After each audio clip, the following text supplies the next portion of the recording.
നമസ്കാരം. റാഫ്റ്റോക്ക് ഫുട്ബോളിലേക്ക് അവർക്കും സ്വാഗതം. ഹൂലിൻ ആൽവാരസ് അത്ലറ്റിക്കോ മാഡ്രിഡ് വിടുന്നു. ഈ സമ്മർ ട്രാൻസ്ഫർ വിൻഡോയിൽ നമ്മൾ പ്രതീക്ഷിക്കുന്ന ഒരു ന്യൂസ് തന്നെയാണത്. ഇപ്പോൾ അതുമായി ബന്ധപ്പെട്ടുകൊണ്ട് വാർത്തകൾ പുറത്തേക്ക് വരുന്നു. മാർക്ക റിപ്പോർട്ട് ചെയ്യുന്നു. ഹൂലിൻ ആൽവാരസിൻ്റെ ക്യാമ്പ് കൺഫേം ചെയ്ത കാര്യം, താരം ഡീഗോ സിമിയോണിയുടെ കീഴിൽ കംഫർട്ടബിൾ അല്ല.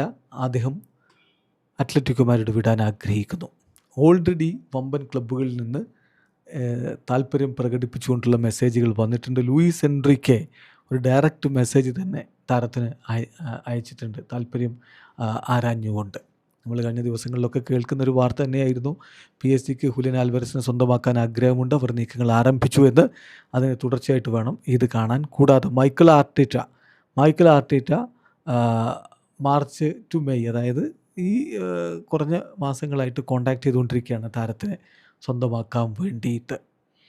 ആഴ്സണലിൻ്റെ കോച്ച് നേരത്തെ മാഞ്ചസ്റ്റർ സിറ്റിയുടെ അസിസ്റ്റൻ്റ് കോച്ച് കൂടിയായിരുന്നു എന്ന കാര്യം കൂടി ഓർക്കണം. സോ ഹുലിൻ ആൽവാരസിനെ കുറിച്ച് നന്നായിട്ട് ധാരണയുണ്ട്. അദ്ദേഹത്തെ സ്വന്തമാക്കാൻ ആഴ്സണലിന് താല്പര്യം. കൂടാതെ ഡെക്കോ ഹുലിൻ ആൽവാരസിൻ്റെ കാര്യങ്ങൾ അന്വേഷിച്ചുകൊണ്ട് നേരത്തെ തന്നെ താല്പര്യം അറിയിച്ചിട്ടുണ്ട്. ബാഴ്സലോണയ്ക്ക് താല്പര്യമുണ്ട് എന്നുള്ളത്. സോ ഇതൊക്കെ പോസിബിലിറ്റിയാണ്. വമ്പൻ ക്ലബ്ബുകൾ താരത്തിനായിട്ട് രംഗത്ത്. ബാഴ്സലോണയ്ക്ക് എന്തായാലും അദ്ദേഹത്തെ വേണം, അതാണ് ബാഴ്സ ആഗ്രഹിക്കുന്നത്. പ്രത്യേകിച്ച് ഇപ്പോൾ അവരുടെ സ്ട്രൈക്കർ റോബർട്ട് ലെവൻഡോസ്കി ക്ലബ്ബ് വിട്ടു പോയ ഈ ഒരു ഘട്ടത്തിൽ എന്തായാലും ഒരു സ്ട്രൈക്കർ വേണം. ഹുലിൻ ആൽവാരസിന് തന്നെയാണ് അവർ പ്രയോറിറ്റി കൊടുക്കുന്നത്. പക്ഷേ താരത്തെ എത്തിക്കാൻ കഴിയുമോ എന്നുള്ളതാണ് ഇനി കണ്ടറിയേണ്ടത്. ഏതായാലും കാര്യം ഉറപ്പായിട്ടുണ്ട്. ഈ സമ്മർ ട്രാൻസ്ഫർ വിൻഡോയിൽ ഹുലിൻ ആൽവാരസ് അത്ലറ്റിക്കോ മാഡ്രിഡ് വിടും. വീഡിയോ അവസാനിക്കുന്നു. ഫുട്ബോൾ ലോകത്തെ കൂടുതൽ വിശേഷങ്ങളുമായി റാഫ്റ്റോക്സിൽ എത്താം.